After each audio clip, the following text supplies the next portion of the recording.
High சில குட்டீஸ் நான் வந்துட்டேன். மணி என்ன 3 ஆயிட்டு 3 ஆனா நம்ம வந்துருவோம். இன்னைக்கு என்ன கொண்டு வந்திருக்கேன் பார்த்தீங்களா? இன்னும் 2026 பொறக்கல. ஆனா 2026ல நம்ம சொந்த வீட்ல இருக்கிறோம். அது எப்படி அப்படிங்கிறத நான் வந்து சொல்ல வந்திருக்கிறேன். நெறைய பேருக்கு சொந்த வீடுங்கிறது ஒரு கனவாவே இருக்கலாம். ஏன் எனக்கே அது பெரிய பெரிய கனவுன்னே சொல்லலாம். சொந்த வீடு இல்லாதவங்களுக்கு மட்டும் தான் அதோட அருமை என்னன்னு தெரியும். இருக்கிறவங்களுக்கு வந்து அது ஒரு பெரிய விஷயமாவே தெரியாது. இல்லாம வாடகை வீட்ல இருந்து அந்த வாடகை மாசம் மாசம் நம்ம எடுத்து குடுக்குறதுக்கு நம்ம படுற பாடு இருக்கே! ஐய்யய்யோ! அதெல்லாம் சொல்லவே முடியாது. சாப்பிடுறோமோ இல்லையோ, தூங்குறோமோ இல்லையோ, தேதி பொறந்துச்சுன்னா முதல்ல நம்ம வாடகை எடுத்து வச்சே ஆகணும். வேற வழியே இல்ல. அந்த அளவுக்கு வந்து கஷ்டப்பட்டுக்கிட்டு இருப்போம் வாடகை வீட்ல இருக்கிறவங்க. ஸோ அவங்கலாம் நெனைக்கிறது ஒரே ஒரு விஷயம் என்னன்னா, எப்போ நம்ம சொந்த வீட்ல இருப்போம், எப்போ நிம்மதியா இருப்போம், எப்போ இந்த வாடகை பிரச்சனைலருந்து தூர நழுவுவோம். இதே தான் எல்லார் மண்டையிலுமே ஓடிட்டே இருக்கும். அதை எப்படி என்னங்கிறத நான் சூப்பரான ட்ரிக்ஸோட கொண்டு வந்திருக்கிறேன். இது உங்களுக்கு மட்டும் இல்ல, எனக்காகவும் தான். எனக்காகன்னு சொல்றேன்னா மீ டூ. ஏன்னா நானும் இந்த கஷ்டத்துல தான் இருந்துகிட்டு இருக்கேன். சீக்கிரத்துல சொந்த வீடு கட்டணும், நிம்மதியா இருக்கணும். ரொம்ப பெரிய ஆசைலாம் இல்லப்பா. சின்னதா இருந்தாலும் சிம்பிளா, அழகா, கியூட்டா இருந்தா போதும். அதான் என்னோட ஆசை. ட்ரீம் ஹவுஸ்க்குள்ளலாம் நான் போகல. என்னோட நார்மல் ஹவுஸ்க்குள்ள தான் போக போறேன். ஸோ உங்களே சேர்த்து கூட்டிட்டு போலாங்கிற ஒரு அக்கறையோட வந்திருக்கேன். வாங்க வீடியோக்குள்ள போகலாம். அதுக்கு முன்னாடி எப்பவும் போல என்ன பண்ணணும், லைக் பண்ணுங்க, ஷேர் பண்ணுங்க, கமெண்ட் பண்ணுங்க, சப்ஸ்கிரைப் பண்ணுங்க. முக்கியமாக ஹைப்புங்கிற பட்டனையை அமுக்கி விடுங்க. இப்போ வீடியோக்குள்ளே போகலாமா? தயவு செஞ்சு வீடியோ ஸ்கிப் பண்ணி பார்க்காதீங்கப்பா. ஸ்கிப் பண்ணி பார்த்தீங்கன்னா நிறைய விஷயம் புரிய மாட்டேங்குது. ஸோ என்கிட்ட கமெண்ட்டில் நிறைய பேர் கேட்குறீங்க. நான் அதை உட்காந்து குழம்பிக்கிட்டே இருக்கேன். ஸோ ஸ்கிப் பண்ணாமல் பாருங்கள், ஓகேவா? 2026ல சொந்த வீடு வாங்க ஒரு சிம்பிளான டிப்ஸு நிறைய இருக்குது. 2026ல சொந்த வீடு வாங்கணும்னு நினைக்கிறீங்களா? அது கனவில்லை, சரியான திட்டம் இருந்தால் கண்டிப்பாக நான் சூரிய வம்சம் பாட்டை போட்டுட்டு நட்சத்திர ஜன்னலில் வானம் எட்டி பார்க்குதுன்னு நம்மளும் இன்ஸ்டா ரீல்ஸ் போட வைப்போம் அப்படின்னு நம்ம நம்பணும், ஓகேவா? அதுக்காகவாது போடணும். நிறைய ரீல்ஸே பார்த்துட்டு எனக்கு ரொம்ப ஓவர் ஆயிடுச்சுப்பா இதோட கனவுங்கிறது ஒரு ஆசையே. ஸோ அதனால் உங்களே அந்த ரீல்ஸ்குள்ளே கூட்டு போகலான்ட்டு தான் நான் வந்திருக்கிறேன். நம்மளும் இதை மாதிரி ஹவுஸ் வார்மிங் பண்ணுறோம், ஜெயிக்கிறோம், தட்டி தூக்குறோம், ஓகேவா? இந்த வீடியோவில் குறைஞ்ச சம்பளத்தில் கூட இருக்கிறவங்க கூட, மிடில் கிளாஸில் குடும்பம் நடத்துகிறவங்க எல்லாருமே சொந்த வீடு எப்படி கட்டலாம் அப்படிங்கிற வழியத்தை கிளியராக சொல்ல போகிறேன். நான் சொன்ன மாதிரி செய்கிறோம். 2027ல் நம்ம சொந்த வீட்டில் உட்காடுறோம், ஓகேவா? முதல்ல ஒரு உண்மையை புரிஞ்சுக்கிடுவோமா? சொந்த வீடு வாங்கினா அதிகமாக சம்பளம் தேவையில்லைங்க. ஃபஸ்ட்டு அதுதான். ஏப்பா நான் நிறைய சம்பளம் வாங்குறோம் தான் அதெல்லாம் கட்ட முடியும், நாங்களே இவ்வளோ தான் சம்பாதிக்கிறோம், இதில் எங்கேருந்துப்பா கட்டுறது அப்படின்னு ஃபஸ்ட்டு நினைக்கவே செய்யாதீங்க. நம்ம வந்து சேவிங்ஸும் கொஞ்சம் பொறுமையும் இருந்தால் போதும். இந்த ரெண்டையுமே வச்சு ஈஸியாக நம்ம வந்து சமாளிச்சிடலாம். தயிர் சாதமும் ஊறுகாவும் எப்படி காம்பினேஷனோ அதே மாதிரி தான் சேவிங்ஸும் பொறுமையும் பெஸ்ட் காம்பினேஷன் நமக்கு. ஏன்னா சொந்த வீட்டுக்கு 2026க்கு இன்னும் நிறைய நேரம் இருக்குது. ஸோ இப்போவே நம்ம ஸ்டார்ட் பண்ணிடலாமா? ஃபஸ்ட்டு வீடு அப்படின்னா என்ன மாதிரி இருக்கணும்? இங்கே தான் பல பேர் குழம்புவாங்க. என்ன குழப்பம் தெரியுமா? அதாவது பெருசாக வேணுமா, சிறுசாக வேணுமா, என்ன பண்ணலாம் அப்படிங்கிறதா. இதுக்கு சரியான வீடு எப்படி நான் அதை சூஸ் பண்ணுற சொல்கிறேன். ஃபஸ்ட்டு ஒரு பெட்ரூமு, ஒரு கிச்சன், ஒரு ஹாலா, இல்லை 2 பெட்ரூமு, ஹாலு, கிச்சனா, இல்லை சிட்டியோட அவுட் சைடில் இருக்கலாமா, இல்லை உள்ளே இருக்கலாமா, இல்லை ஃப்ளாட் அதாவது கிரவுண்ட் ஃப்ளோரில், இல்லை மாடி வீடா அப்படின்னு நீங்கள் பார்த்துக்கோங்க. இல்லை என்னோட 4வது ரகம் மாதிரி க்யூட்டாக குட்டியாக ஆனால் இண்டிபெண்ட் ஹவுஸாக வேணும் அப்படிங்கிற நினச்சாலும் ஓகே தான். நான் இதில் வந்து 4வது ரகம்ப்பா. க்யூட்டாக குட்டியாக எந்த கரைச்சலும் இல்லாமல் எந்த தொந்தரவும் இல்லாமல் நிம்மதியான ஒரு வீடு வேணும். அந்த வீடை தான் நான் எதிர்பார்த்துட்ருக்கேன். முதல்ல வீடு பெருசாக இருக்கணுங்கிற அவசியமே இல்லை. ட்ரீம் ஹவுஸ் தான் வேணும் எனக்கு வந்தால், நயன்தாரா தான் வேணும், இல்லைனா எனக்கு வேணாம் அப்படிங்கிற மாதிரிலாம் இருக்கக்கூடாது. நமக்கு என்ன அமைஞ்சிருக்கோ அதை வச்சு சந்தோஷப்படுற மாதிரி. எனக்கு ட்ரீம் ஹவுஸ்லாம் எனக்கு தேவையில்லை, சொந்த வீடாக இருக்கணும், அவ்வளோதான் முக்கியம். இதுக்கு மெயின் ரீசன் என்ன தெரியுமா? வாடகையா இஎம்ஐயா? இப்போ நீங்கள் 6000, 8000, 10,000 வாடகை கொடுக்குறீங்கன்னு வச்சுக்கோங்களேன். ஏன்னா சிட்டி சைடில் இப்போ 6000, 8000 வந்துருச்சு. இப்போ நாங்கள் இருக்கிறது வந்து கொஞ்சம் அவுட்ருங்கிறதுனால 4000, 4500 அந்த ரேஞ்சுக்கு நாங்கள் கொடுத்துட்ருக்குறோம். இப்போ 6000, 8000, 10,000 கொடுக்குறீங்கன்னு வைங்களேன், அதே அமௌண்ட்டை இஎம்ஐக்கு கொடுத்துடலாம். ஆமாம், உண்மை தானே. நம்ம இஎம்ஐக்கு எவ்வளோ கேட்க போகிறோம்? இதே மாதிரி தான் 8000 கட்டு, இல்லை 10,000 கட்டு அப்படின்னு சொல்ல போகிறான். வாடகை போனால் பணம் போயிட்டே தான் இருக்கும், வாடகை மாதம் மாதம் கொடுக்க. பட் நமக்கு அதில் எந்த லாபமுமே கிடையாது. பட் இஎம்ஐ போயிடுச்சுன்னா வீடு உங்களோட தான் ஆயிரும். கண்டிப்பாக அது வந்து உங்களோடது மட்டும்தான், உங்கள் சொத்து, உங்கள் உரிமை அப்படின்னு வந்துடும். ஆனால் வாடகை வந்து நீ எத்தனை வருஷம் வாடகை கொடுத்தாலும் சரி தான், நீ வந்து சொந்தம் கொண்டாடவே முடியாது. அது வந்து என்னதான் இருந்தாலும் அடுத்தவங்களோட வீடு தான்.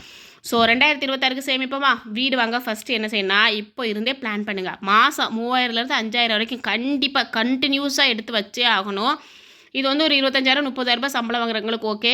அதோட கம்மியாக வாங்குறவங்களுக்கு இதில் வந்து டிவைட் பண்ணி எடுத்துக்கோங்க. என்ன 2027க்கு பதிலாக 2028 ஆகும், அவ்வளோதான். பட் நமக்கு சொந்த வீடு வந்துடும் இல்லையா? தேவையில்லாத செலவு எல்லாத்தையுமே கட் பண்ணிடுங்க. இனி இப்படித்தான் இருப்பேன் கொஞ்சம் வருஷத்துக்கு அப்படின்னு சொல்லிட்டு நீங்கள் தான் முடிவு எடுத்துக்கணும். தனியாக வீட்டு சேமிப்பு அக்கௌண்ட்டுக்கு ஓப்பன் பண்ணிக்கோங்க. அதாவது என்னென்னா, வீட்டில் மளிகை ஜாமான், காய்கறி, கறி வாங்குறது, மீன் வாங்குறது, அப்புறம் பாலுக்கு, இதுக்கு எல்லாமே தனியாக வச்சுக்கோங்க. சேவிங்ஸுக்கு தனியாக வச்சுக்கோங்க. ஆன்லைன் ஷாப்பிங்கை மொத்தமாக அவாய்ட் பண்ணியிருக்கேன். நமக்கு அது தேவையே இல்லை. எப்போ தேவை தெரியுமா? நம்ம இப்போ பர்த்டே ஏதோ ஒன்று வருது அப்படின்னா கடைகளுக்கு போகாதீங்க. கடைகளுக்கு போனீங்கன்னா இப்போ 1500 ஒரு ட்ரெஸ்ஸு வந்து ஆன்லைனில் 700 எடுத்துடலாம். அப்போ மட்டும் யூஸ் பண்ணுங்கள். நான் இப்போ வரைக்கும் அப்படி தான்ப்பா யூஸ் பண்ணியிருக்கேன். இப்போ பசங்களுக்குலாம் பர்த்டேன்னு வந்துருச்சுன்னா கடைகளுக்கு ஸ்ட்ரைட்டாக போக மாட்டேன். இதுக்கு முன்னாடிலாம் கேனத்தனமாக நான் ஒரே கடைகளுக்கு தான் அலைஞ்சிட்டு இருந்தேன். இதில் கடைகளுக்கு போகிற பிரச்சனை என்னன்னு பார்த்தீங்கன்னா, ட்ரெஸ் வாங்க போகும்போது பைக்கில் ஒரு பெட்ரோல் ஊற்றணுமா, அந்த பெட்ரோலே ஒரு ரூ. 100 150 வந்துருதா. அப்புறம் ட்ரெஸ்ஸுன்னு பார்த்தீங்கன்னா, அவன் கடைக்கு மட்டும் அதாவது ட்ரெஸ்ஸுக்கு மட்டும் வைக்காமல் கடைக்கு சேர்த்து வைப்பான். அவனுக்கு வாடகை கொடுக்கறதுக்கு நான் ரூ. 1500 ரூ. 2000 எடுக்கிறதுக்கு பதிலாக நான் மீஷோவில் அதே இது கம்மியான ப்ரைஸில் ரூ. 700 எடுத்துருவேன். என் பிள்ளையும் ரொம்ப சாக்ரிஃபை ஆயிடுவா. ஏன்னா அந்தளவுக்கு அவங்க வந்து யாருமே கேட்க மாட்டாங்க. நான் என்ன எடுத்து கொடுத்தாலும் சரி ஓகேம்மா நல்லா இருக்குமா இப்படியே சொல்லி என் பிள்ளைங்க பழகிட்டாங்க. அப்படிங்கிறதுனால மாஷாஅல்லாஹ் எனக்கு அந்த கவலை இல்லவே இல்லை. இப்போ தான் கொஞ்சத்துக்கு கொஞ்சம் அப்படியே அம்மா எனக்கு அந்த ஃப்ரெண்ட்ஸ் போட்டிருக்க மாதிரி எனக்கு வேணுமா அப்படின்னு சொல்லிட்டு கேட்குறாங்க. ஸோ அவங்களுக்காக வந்து நான் கொஞ்சம் கொஞ்சமாக என்னோட தேவைகளை நான் குறைக்க ஆரம்பிச்சிட்டேன். ஏன்னா பிள்ளைங்க வளர வளர என்னோட தேவைகள் குறைஞ்சிச்சுன்னா என் பிள்ளைங்களுக்கு நான் வந்து வாங்கி கொடுக்கலாங்கிற ஒரு நிலைமைக்கு நான் வந்ததுனால நான் இந்த மாதிரி பண்ணிகிட்ருக்கேன். அன்னெசசரி இஎம்ஐ நமக்கு தேவையில்லாத இஎம்ஐலாம் கட் பண்ணிடுங்க. அதாவது ஃபோன் வாங்குறது, ஃப்ரிட்ஜ் வாங்குறது, வாஷிங் மிஷின் வாங்குறது இதெல்லாம் இஎம்ஐயில் வாங்காதீங்க. கொஞ்சம் கொஞ்சமாக காசு சேர்த்து வச்சு அதை வந்து நீங்கள் ரொக்கமாக வாங்கிடுங்க. அது ரொம்ப ஈஸியாக இருக்கும். ஓகேவா? வெளியில் சாப்பிட்றத குறைச்சிக்கோங்க. ஓப்பனாக சொல்லப்போனால் நான் வந்து வெளியில் மாதத்துக்கு ஒரு வாட்டி தான்ப்பா வாங்குவேன். அது எதனால அப்படின்னு பார்த்தா நம்ம வாய் சும்மா இருக்கும். நம்மளால் நம்ம பிள்ளைங்க வந்து கஷ்டப்படக்கூடாது இல்லையா? அவங்க வந்து ஆசைப்பட்டு கேட்பாங்க. ஏன்னா மற்ற பிள்ளைங்களாம் சாப்பிடும்போது அவங்களுக்கும் ஒரு ஆசை வரும். அம்மா அவங்களாம் சாப்பிட்றாங்க எனக்கும் வாங்கி கொடுங்கம்மா, அத்தாட்ட சொல்லுங்கம்மா அப்படின்னு சொல்லும்போது நமக்கு தோணும். சரி நம்ம பிள்ளைங்க வந்து கேட்குறாங்க நம்ம வாங்கி கொடுப்போம் அப்படின்னு சொல்லிட்டு. அப்போ பிள்ளைங்க சாப்பிடும்போது நம்ம வாய் சும்மா இருக்காது இல்லையா? ஸோ அந்த ஒரு நாள் மட்டும் ஃப்ரைட் ரைஸோ கொத்து பரோட்டாவோ இல்லை புரோட்டாவோ எதுவாக இருந்தாலும் சரி ஒன் டே மட்டும்தான் அப்படின்னு பிளான் பண்ணி வச்சுருக்கிறோம். ஓகேவா? நீங்களும் அதை ட்ரை பண்ணி பாருங்கள். இது வந்து உடம்புக்கு ரொம்ப ஹெல்த்தியானது. அதே நேரத்தில் நம்மளும் கொஞ்சம் ஃப்ரீயாக இருக்கலாம். இந்த சேவிங்ஸ் தான்ப்பா டவுன் பேமெண்ட்டுக்கு உதவும். ஓகேவா? கூடுதல் வருமானம் பெற ஒரே சம்பளம் கண்டிப்பாக போதாது. அப்படி தானே? இப்போ ஹஸ்பண்ட் இருக்காங்கன்னா ஒய்ஃப் ஏதாவது ஒரு விஷயத்துக்கு நீங்கள் அவங்களுக்கு கொஞ்சம் ஹெல்ப் பண்ணுங்கள். ஏன்னா சொந்த வீடு வந்தால் நம்ம பேர்லேயும் சேர்ந்து தானே வரும். அப்போ நம்ம ஹஸ்பண்ட் நமக்காக தானே உழைக்கிறாங்க. ஸோ நம்மளும் ட்ரை பண்ணல இல்லையா? ஸோ அதனால் வீட்டில் இருந்து ஏதாவது ஒரு பிஸ்னஸ் பண்ணுங்கள். பேக்கிங் பண்ணுங்கள், ட்ரெய்லரிங் பண்ணுங்கள், யூடியூப் பண்ணுங்கள், இன்ஸ்டாகிராமு இல்லை ரீசேல் ஒர்க்கு என்ன உங்களால் முடியுதோ அதை பண்ணுங்கள். ஏன்னா பெண்களால் முடியாது எதுவுமே கிடையாது இந்த உலகத்தில். ஏன்னா இப்போ அதை என்ன சொல்கிறது, ஸ்கூட்டியில் இருந்து ஃப்ளைட் வரைக்கும் எல்லாருமே ஓட்டுறாங்க. இதுக்கு முன்னாடிலாம் ஒரு 5 6 வருஷத்துக்கு முன்னாடி பேக்லாம் போனீங்கன்னா ஸ்கூட்டி வந்து அந்த அளவுக்குலாம் ஓட்ட மாட்டாங்க. யாரோ ஒருத்தர் 1 2 பேர் ஓட்டுவாங்க. அதையே ஆன் வாய் பொழுந்துச்சுட்டு பார்ப்போம். இப்போ பார்த்தீங்கன்னா பைக்கு, ராயல் என்ஃபீல்டு வரைக்கும் எல்லாருமே ஓட்டுறாங்க. ஸோ நம்மளால் முடியாது எதுவுமே கிடையாது. எல்லாமே நம்மளால் முடியும். நம்ம தான் ட்ரை பண்ணணும். கூடுதலாக வர்ற பணம் வீடு வாங்குறதுக்கு உண்டான வேகத்தை வந்து நமக்கு வந்து அதிகரிக்கும். கூடுதலாக பணம் வந்துருச்சுட்டா அதுக்கு உள்ளே போட்டுருவோம் அப்படின்னு நினைக்கிறீங்க. நான் இந்த மாதிரி கிணத்தரமான புத்தியெல்லாம் செஞ்சுருக்கேன். அதாவது என்னென்னா, இப்போ ஏதாவது ஒரு வேலை பார்க்குறேன்னு வைங்களேன், எனக்கு அதில் வந்து லாபம் ஒரு 50 ரூபா கிடைக்குன்னா உடனே என் பிள்ளைங்கிட்ட கேட்பேன், அம்மா இன்னைக்கு லாபம் 50 ரூபா வந்திருக்கு, உங்களுக்கு ஏதாவது தேவைப்படுதாடா அப்படின்னு கேட்பேன். என் பிள்ளைங்க வடை இல்லை ஏதாவது ஒன்று வந்து வாங்கி கேட்பாங்க. சரிடா பிள்ளைங்களுக்கு போதான் மிச்சம் அப்படின்னு சொல்லிட்டு எப்போவுமே நான் வந்து வாங்கி கொடுத்துருவேன். இப்போ என்ன பண்ணுறேன்னா, என்னுடைய வருமானத்தை நான் வந்து கொஞ்சம் கூட்ட ஆரம்பிச்சேன். இப்போ 100 ரூபா கிடச்சிச்சுன்னா நான் பிள்ளைங்களுக்கு 50 ரூபாய்க்கு எடுத்து வச்சுட்டு 50 ரூபா எடுத்து வச்சிடுறேன். அப்படி ஏன்னா பசங்க வாயை நம்ம வந்து கெட்டக்கூடாது. அதே நேரத்தில் நம்ம வந்து சேவிங்ஸும் கொண்டு வரணும். அதுதான் நம்மளோட பிளான். ஓகேவா? வீடு வாங்குற வேகம் வந்து நமக்கு வந்து கூடும். லோனை பார்த்து பயப்படாதீங்க. ஹோம் லோன் வந்து 20-25 இயர்ஸ்க்கு நமக்கு வந்து போட்டுருவான். ஸோ அதனால இஎம்ஐ வந்து கொஞ்சம் கம்மியாக தான் இருக்கும். நம்ம வந்து வாடகை எப்படி கொடுத்துருக்கிறோமோ அதே மாதிரி நம்ம சொந்த வீட்டில் இருப்போம். இதில் பெனிஃபிட் என்னென்னா, நம்ம வந்து ஆணி அடிச்சுக்கலாம், இஞ்சி தட்டிக்கலாம், நிம்மதியாக இருந்துக்கலாம். பிள்ளைங்க சத்தம் போடுவாங்கங்கிற பயம் கிடையாது. நம்மளும் நிம்மதியாக இருந்துக்கலாம். யார் வந்தாலும் யார் போனாலும் யாரும் கேட்க மாட்டாங்க. இன்னும் நிறைய பெனிஃபிட்ஸ் இருக்கும். நிறைய செடிகள் வளர்த்துக்கலாம். நிறைய விஷயங்கள் இருக்குது. ஸோ அதனால நம்ம லோனை கட்டுறோம், ஆனால் வாடகை மாதிரி கட்டுறோம். அவ்வளோதான். கவனிக்க வேண்டியது என்ன தெரியுமா?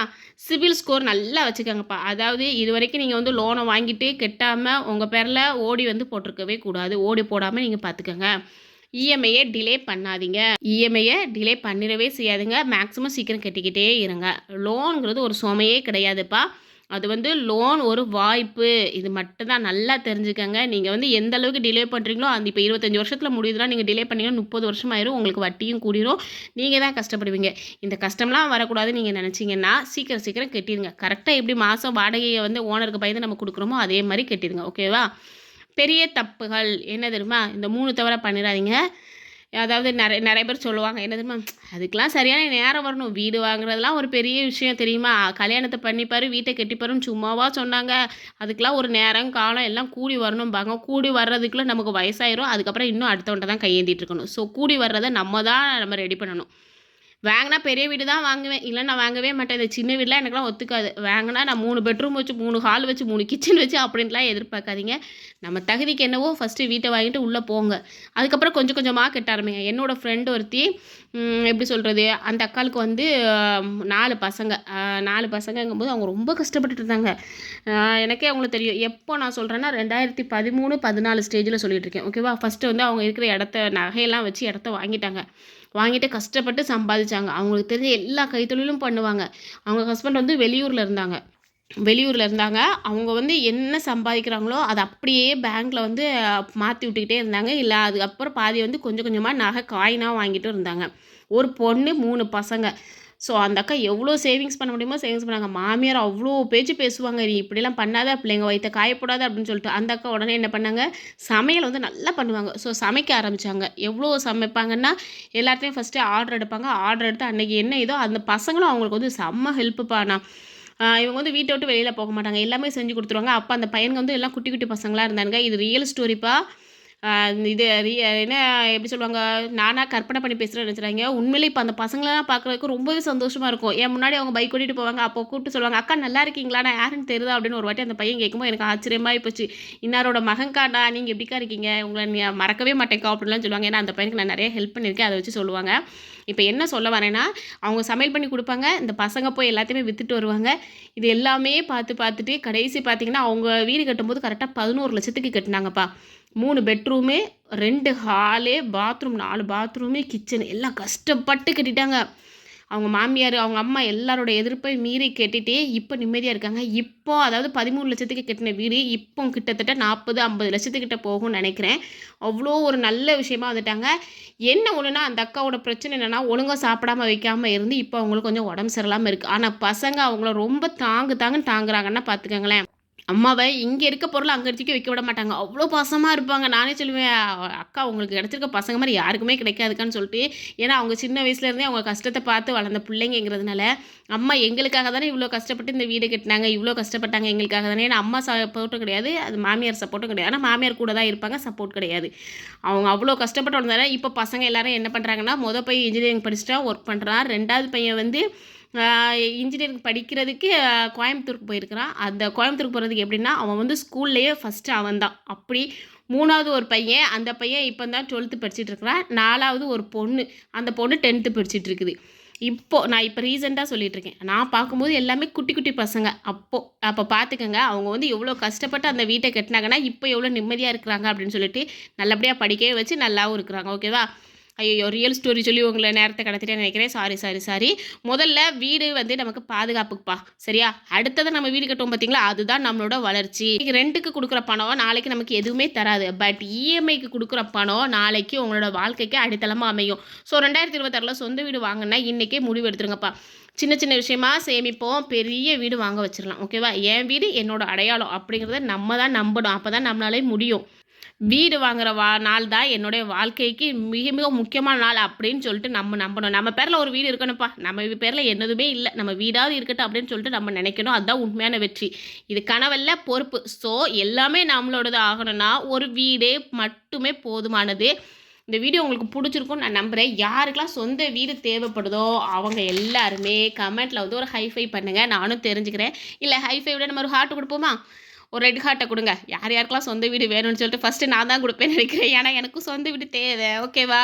என்னோட வீடியோ பிடிச்சா லைக் பண்ணுங்கள், ஷேர் பண்ணுங்கள், கமெண்ட் பண்ணுங்கள், சப்ஸ்கிரைப் பண்ணுங்கள். முக்கியமாக இந்த ஹைப்பையும் கொஞ்சம் தட்டி விடுங்கப்பா. என் வீடியோவும் கொஞ்சம் வெளியில் தான் போகட்டுமே, ரொம்ப டவுன் ஆகுது. கொஞ்சம் ஹைப்பையும் தட்டி விடுங்க. ஓகேவா? போய்ட்டு வரட்டா? நாளைக்கு பார்க்கலாம். பாய்மா.